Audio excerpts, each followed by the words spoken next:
Yo, what's cracking everyone? Ericship 111 here, and we're back with more Forza Horizon 5 information to talk about. But first, let me just say a huge thank you to you all lovely subscribers and viewers for continuing the amazing support on this channel. The last couple of months have been truly incredible, and it's because of that I'm able to bring you all the latest Forza Horizon 5 updates. So let's continue. Now, if you have watched my last two videos, you would have known that I recently participated in a Q&A with the creative director for Playground Games, Mike Brown, and a couple of weeks ago I made this video asking some very serious questions about the game, as I feel as though the questions asked and answered from each of the Let's Go episode live streams are, if I'm honest, very repetitive and don't really reveal any exciting information at all, not even a glimpse. But in today's video, I have 5 more answers to the questions that me and possibly even some of you, the subscribers, have asked about. So starting off with number 1, change in physics. So one thing that many of us have asked about is of course the physics in Horizon 5. Has it changed? As judging by the gameplay, some of you have said that the car seems to react differently to previous Horizon titles, but oddly enough on both sides of the spectrum. Some have suggested that it looks way more arcadey, while others thought it looked more realistic. Although Playground Games did briefly state in a previous Let's Go livestream that their off-roading physics have improved, they didn't really go into much detail. Well, Mike Brown did actually address this in the live Q&A. He said that because Horizon 5 took 3 years to make instead of the usual 2, the team has been able to make big investments in improving the handling and physics model. They have been able to completely rebuild the entire suspension system, giving them a much more authentic feel, especially when driving off-road. This results in the car being more accessible and actually easier to drive off-road, as they now react to the terrains much more realistically and behaves the same way as they would in real life. But on top of that, Mike Brown also said that braking has been vastly improved as well. Slamming on the brakes at high speed, the brake pads will now grab onto the disc in a much more gradual manner, allowing the brakes to come on much more realistically, as in past Horizon titles, no matter how fast you were driving, if you didn't have ABS turned on, you could easily lock up your brakes, which isn't in fact how brakes work in reality. Honestly, for me, the improvements in braking certainly came as a surprise, but happy to hear that improvements on both the suspension and braking has been confirmed. Number 2, why Mexico? So in a previous video of mine, I asked why did Playground Games go to a place like Mexico in Horizon 5? There are plenty of other places around the world that share similar traits. Well, here's the answer. Right after Forza Horizon 4 finished development 3 years ago, Playground Games knew right away that they wanted to make the biggest Horizon game ever. But of course, with wanting to achieve something so big, the team quickly realized that the game also needed to be the most diverse, as there's no point making a gigantic map with no varieties of different biomes. So with that said, they began researching for a host country and ultimately landed on Mexico. Brown says that it's pretty much the entire world all encapsulated into one place, but on top of that, there's a huge culture behind Mexico with the people, architecture, history, and music. It's a very exciting place to take the Horizon Festival to. Crazy to think that Horizon 5 was already in the works back in 2018, on top of all the monthly updates from the developers, and just seeing how Horizon 5 is turning out thus far, I'm very impressed.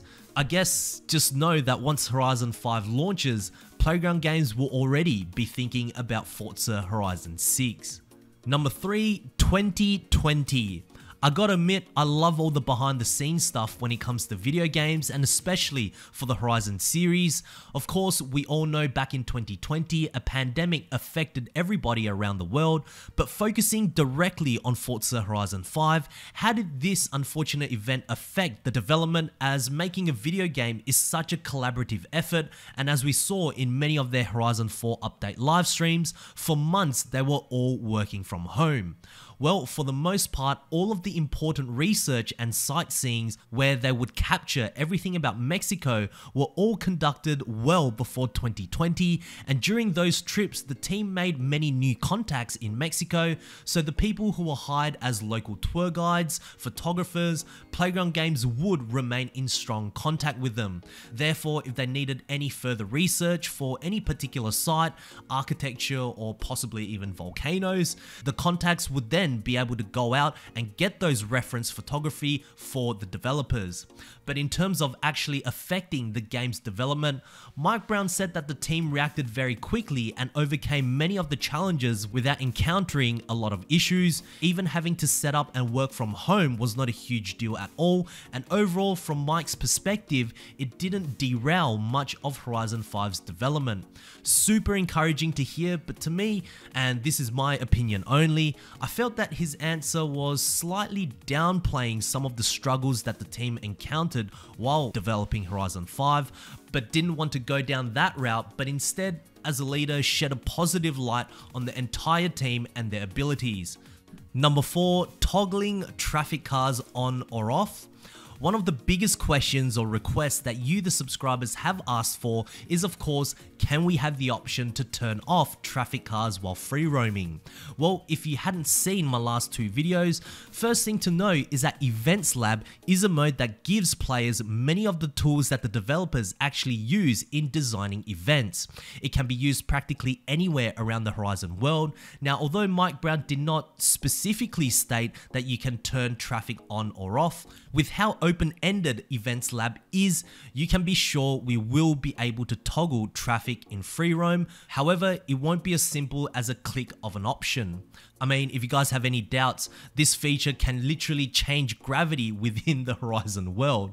So just imagine how nuts things can get. So crazy, in fact, and I read this in an IGN article today, that the developers are actually worried about what the community can achieve with this feature.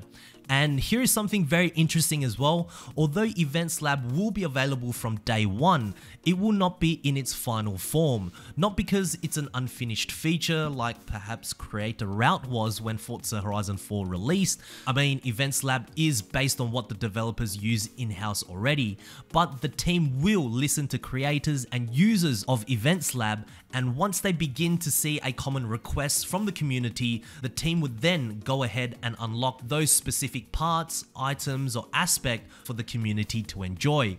Super interesting to see how Playground Games will slowly implement this feature into the game as time goes on, and I'm even more curious as to what the community can do. And lastly, number 5, the future. I know this question I alluded to in one of my previous videos, but I think it ties up well with most of the behind the scenes question that actually got answered in this Q&A. So Mike Brown did not give a direct answer whether or not the Horizon franchise will now become a 3-year cycle or go back to its 2-year cycle, as right now they are focused on releasing Forza Horizon 5, but I want to have my input on this, as we know Horizon 4 was very unpolished, especially at launch. Whether it's due to time constraints or trying to be overly ambitious, we don't exactly know. However, if Horizon 5, considering its scale and how it looks so far, actually end up being a game that's very polished from the get-go, after having an extra year of development, plus having to push their current Forza Tech engine to overdrive while still developing for the previous Xbox generation consoles, I for one do not mind the extra year for upcoming Horizon games, in the condition though that they keep the current Horizon game up to date like they did with Horizon 4. Having 3 years of new cars coming in monthly is something we should not all take for granted. So since hypothetically and truthfully the developers can't really answer this question, I'll turn it over to you, the subscribers. What do you guys want to see? 2-year cycle, 3-year cycle, or however long until a game is finished? I'm curious to hear your answers. Anyways, those are 5 of my questions that actually got answered for Forza Horizon 5. If you did find this video interesting and helpful, please make sure to smash the thumbs up button, as that would really help me out. And lastly, of course, if you guys would like to see more Forza Horizon 5 news, updates, and some possible early gameplay, make sure to click the subscribe button with notifications turned on. That way you won't ever miss out on another video that goes live, and I hope to see you guys in the next video. Peace.